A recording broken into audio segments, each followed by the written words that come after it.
হ্যাঁ ছোট্ট বন্ধুরা, তোমরা সব ভালো আছো নিশ্চয়ই। আজকে আমি এসেছি কোনো গল্প বলতে নয়, আজকে আমি এসেছি একটা মজার ঘটনা বলতে। অনেক দিন আগেকার কথা। তখন আমরা নিজেরাও তখন ছোট, কলেজ টলেজে পড়ি হবে। তা আমাদের পাড়া একটা ছেলে ছিল, ওর ডাক নাম ছিল ভূত। তা সেই ভূত আমাদের এসে বলছে যে দাদা দাদা আমি একটা আবৃত্তি করব রবীন্দ্রনাথের জন্মদিনের দিন। পাড়ায় রবীন্দ্র জন্ম উৎসব হতো। বললো হ্যাঁ ঠিক আছে। ওর বাবা বলল যে হ্যাঁ ও করবে বলছে। কেন করবে না, নিশ্চয়ই করবে। আমরা সবাই যারা রবীন্দ্র জন্ম উৎসব উদ্যোক্তা ছিলাম তারা বললাম কি কবিতা করবে না। ও বললো আমরা রবীন্দ্রনাথ ঠাকুরের ছোট নদী কবিতাটা বলব। ভালো কথা। তার নির্দিষ্ট দিনের তো এলো। তখন ও এসে বলল ওকে স্টেজে তোলার সময় এসে গেল। তখন ওকে স্টেজে তুলে দেওয়া হলো। আর ওর বাবা স্টেজের আড়ালে একটু দূরে দাঁড়িয়ে রয়েছে হাতে সহজ পাঠ বইটা নিয়ে, যদি কোথাও আটকে যায় ছুটে গিয়ে সেখানে ও সামাল দেবে বলে। কিন্তু ওর বাবা অরুণদা, আমরা অরুদা বলে ডাকতাম, অরুদাকে তো আমরা সামলে রাখতে পারছি না, সে যাবেই আর আমরাও ছাড়বো না, ওকে একাই বলতে হবে। যাই হোক, সময় তো এলো, অ্যানাউন্স করে দেওয়া হলো আমাদের পাড়ার ছোট্ট ছেলে শান্তনু রায় এখন একটা কবিতা আবৃত্তি করবে। কবিতাটার নাম রবীন্দ্রনাথ ঠাকুরের ছোট নদী। ওকে মাইকের সামনে তুলে দেওয়া হলো। ও এসে বলল নমস্কার, আমি কবিগুরু রবীন্দ্রনাথ ঠাকুরের ছোট নদী কবিতাটা আবৃত্তি করে শোনাবো।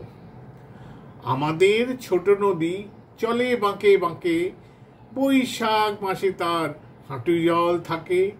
পার হয়ে যায় গরু, পার হয় গাড়ি, দুই ধার উঁচু তার, ঢালু তার পারি।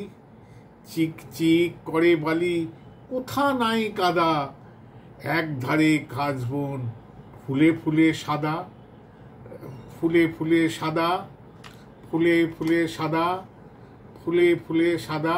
ব্যাস, ভুলে গেছে। ওর বাবাও দিতে বলছে বল কিচিমিচি করে বালি, কিচিমিচি করে বালি, কিচিমিচি করে সেথা, কিচিমিচি করে সেথা, কিচিমিচি করে সেথা। শালিকে ঝাঁক, শালিকে ঝাঁক, কিচিমিচি করে সেথা, শালিকে ঝাঁক।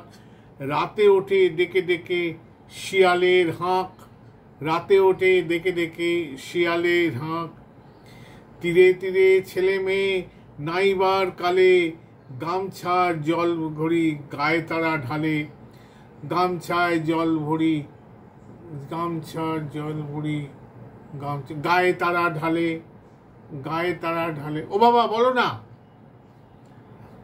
আর এদিকে বাবা তখন দৌড়ে যাচ্ছে, হাতে সেই সহজ পাঠ নিয়ে আমরা আটকে দিয়েছি।